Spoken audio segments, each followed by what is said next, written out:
श्री गुरुवे नमः। श्राद्धा सरसविहारिणे नमः। श्री शुक श्याम चरणदासो जयति। श्री सरस निकुंज पीठाधीश्वर आचार्य श्री श्री अलबेली माधुरी शरण जी महाराज जी के श्री चरण कमलों में दंडवत प्रणाम। जय जय श्री राधे श्याम। जय जय श्री राधे। प्रस्तुत है डॉक्टर अवध बिहारी लाल कपूर द्वारा रचित ग्रंथ ब्रज के भक्त से गोस्वामी श्री गल्लू जी महाराज का चरित्र।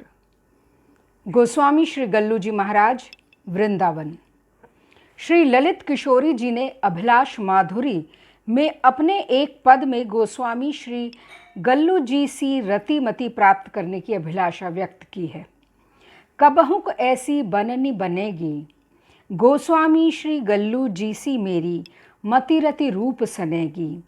रुचि है ना चित छाड़ी जुगल, जसना रसना कछु और भनेगी।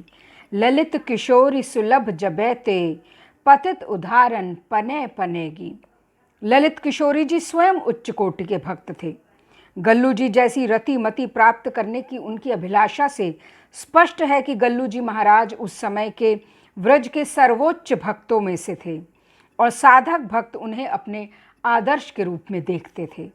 उनका जन्म ज्येष्ठ कृष्णा अष्टमी संवत 1884 को श्री वृंदावन में श्री राधा रमण मंदिर के सेवायत श्री रमण दयालु गोस्वामी के पुत्र के रूप में हुआ।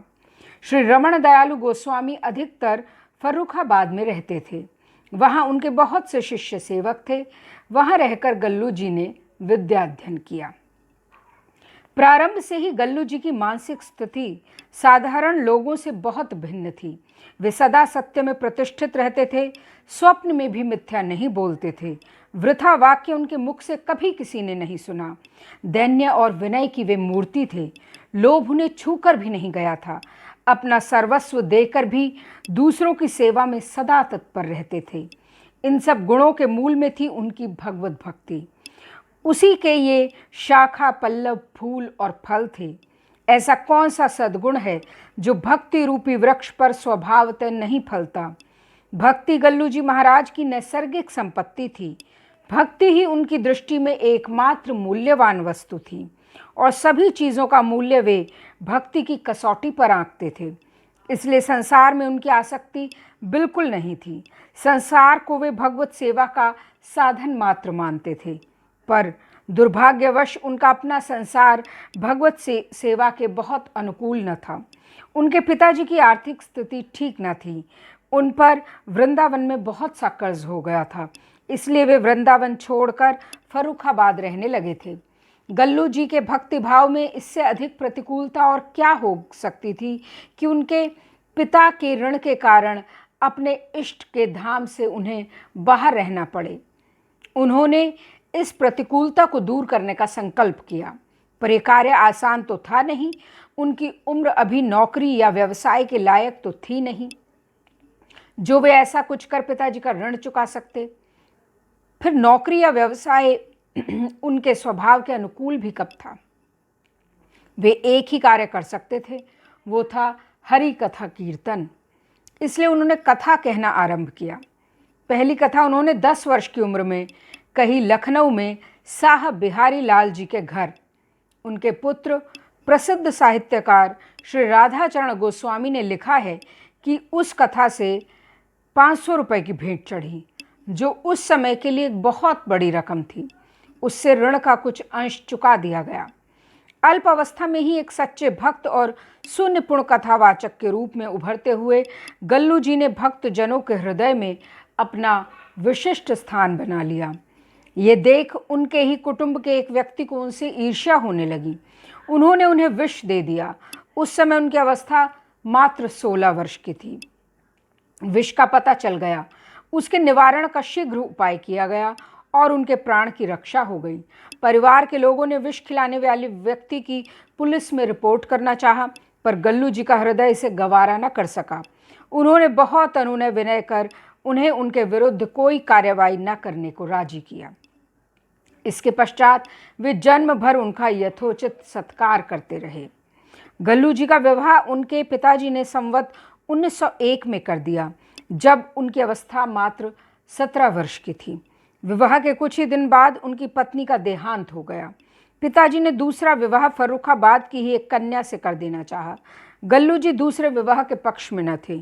जब पिताजी ने आग्रह किया तो वे बोले, यदि मेरा वास्तविक कल्याण चाहते हैं तो दोबारा गारहस्थ की बेड़ियां न पहनाइए।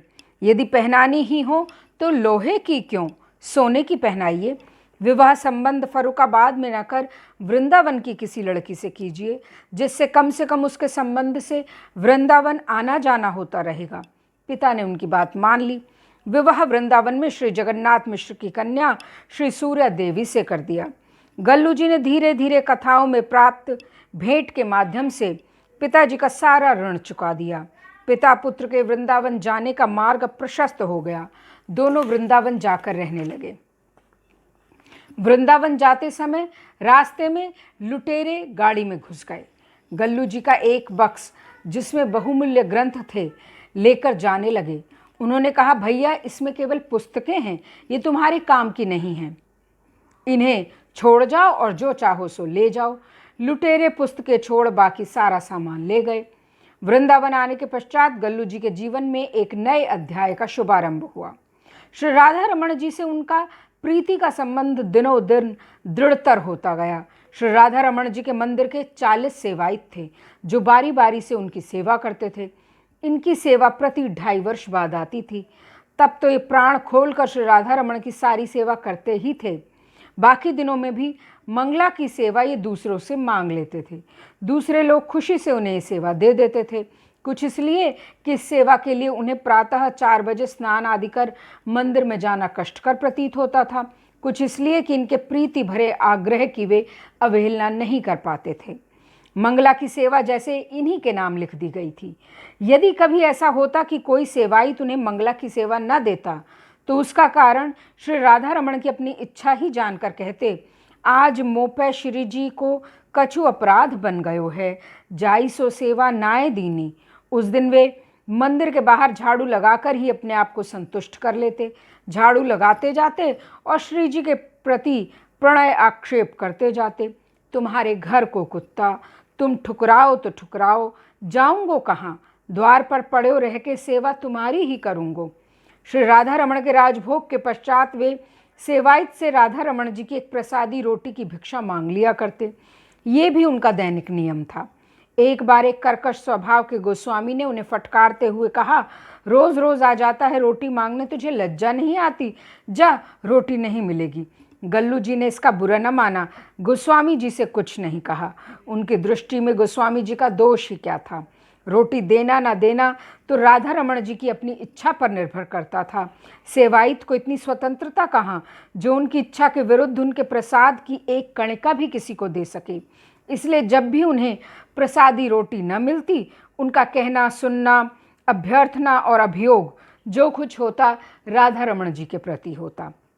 वे उनसे कहते हुए चले जाते, मैं तो तुम्हारा टहलुआ हूँ, मांगबो टहलुओं को काम और देना तुम्हारो, देव ना देव तुम्हारी मर्जी। राधा रमण जी भी यदि गल्लू जी की सेवा में कभी कोई त्रुटि हो जाती तो स्वप्न में उनसे शिकायत किए बिना न रहते। वृंदावन आने के बाद गल्लू जी का बाहर जाकर कथा कहने का क्रम कुछ दिन जारी रहा। वे लखनऊ अक्सर जाया करते। लखनऊ के शाह कुंदन लाल श्री ललित किशोरी जी और शाह फुंदन लाल श्री ललित माधुरी जी उनमें गुरु बुद्धि रखते। उन्हें वे हरि कथा सुनाते और उपासना संबंधी उपदेश करते। उनके वहाँ पधारने पर उनमें जो हर्ष और उल्लास की लहर दौड़ जाती, उसका संकेत श्री ललित किशोरी जी की एक रचना से मिलता है, जिसकी प्रारंभिक पंक्तियाँ इस प्रकार हैं। गोस्वामी आज यहाँ गल्लू जी आए हैं, वाह वाह है अजी वाह वाह है, स्वामिनी कृपा से भय मेरे मन भाए हैं, वाह वाह है अजी वाह वाह है। काशी, शाहजहाँपुर और भरतपुर आदि शहरों में भी उनकी श्रीमद् भागवत की कथाएं होती रहती। भरतपुर के सरकारी मंदिरों में जब वे कथा कहने जाते तो बाजार में उनकी सवारी निकाली जाती। दोनों ओर से दंडवत और जय जयकार की ध्वनि के कारण सवारी का निकलना मुश्किल हो जाता। उनकी कथा की एक विशेषता ये थी कि वे कथा ब्रजभाषा में कहते और फारसी के एक शब्द का भी प्रयोग न करते। एक बार उन्हें कथा में किसी प्रसंग में बंदूक छोड़ने की बात कहनी थी। वे बंदूक शब्द का प्रयोग नहीं करना चाहते थे। उन्होंने कहा, लौह नलिका में श्याम चूर्ण प्रवेश करके अग्नि जो दीनी तो भड़ाम शब्द भयो। कथाओं में भेंट प्राप्त किया हुआ धन गल्लू जी सब खर्च कर देते। खर्च भी अपने या अपने परिवार के ऊपर नहीं, साधु वैष्णवों और ब्रजवासियों के ऊपर। ब्रजवासियों से और विशेष रूप से नंदग्राम और बरसाना के ब्रजवासियों से उन्हें विशेष प्रेम था। उनके घर 10-5 ब्रजवासी अतिथि रूप में बने ही रहते। श्री राधाचरण गोस्वामी जी ने लिखा है कि उन्होंने कम से कम 1 लाख रुपया उपार्जन किया। जिस वक्त ये पुस्तक लिखी गई सन 1982, जो आजकल के रुपए, जो उस समय के रुपए की कीमत के अनुसार लगभग 20 लाख रुपए के बराबर होता है, और सब भगवत सेवा और परमार्थ में खर्च कर दिया। उनके अपने खर्च का, घर का खर्च तो बहुत ही कम था। उनकी धारणा थी कि उन्हें जो धन भगवत कथा से प्राप्त होता है वो भगवत सेवा और साधु वैष्णव सेवा में ही लगना चाहिए। अपने उपयोग में उतना ही आना चाहिए जितना शरीर धारण करने के लिए आवश्यक हो। संवत 1932 में गल्लू जी ने वृंदावन में अपने निवास स्थान की 4 दीवारी में षडभुज महाप्रभु के मंदिर की स्थापना की। श्रीमन महाप्रभु इस प्राचीन विग्रह के रूप में स्वेच्छा से उनके पास आ गए थे, संभवतः उनकी प्रेममयी सेवा के लोभ से। वे भी बड़े प्रेम से उनकी सेवा करने लगे। श्री राधा रमण की मंगला आरती का उनका नियम पूर्ववत चलता रहा। वे राधा रमण की मंगला आरती के पश्चात महाप्रभु की आरती करते। दोनों ठाकुरों में उनकी प्रीति क्रमशः बढ़ती गई। अब उनकी सेवा छोड़कर उन्हें और कुछ अच्छा न लगता। उनकी सेवा छोड़ वृंदावन से एक दिन के लिए भी बाहर जाना उन्हें कष्टकर प्रतीत होता। संवत 1937 में उन्होंने वृंदावन से कहीं भी बाहर न जाने का संकल्प किया। घर का सारा भार श्री राधाचरण गोस्वामी पर छोड़ स्वयं 8 प्रहर श्री राधा रमण और श्रीमन महाप्रभु की सेवा में लवलीन रहने लगे। मार्गशीर्ष कृष्णा प्रतिपदा संवत 1947 को श्री राधा रमण जी ने सदा के लिए उन्हें अपने नित्य धाम में, अपनी नित्य सेवा में अंगीकार किया। कहते हैं कि उनके दाह संस्कार में उनका सारा शरीर भस्मीभूत हो जाने पर भी उनकी गले की कंठी ज्यों की त्यों बनी रही।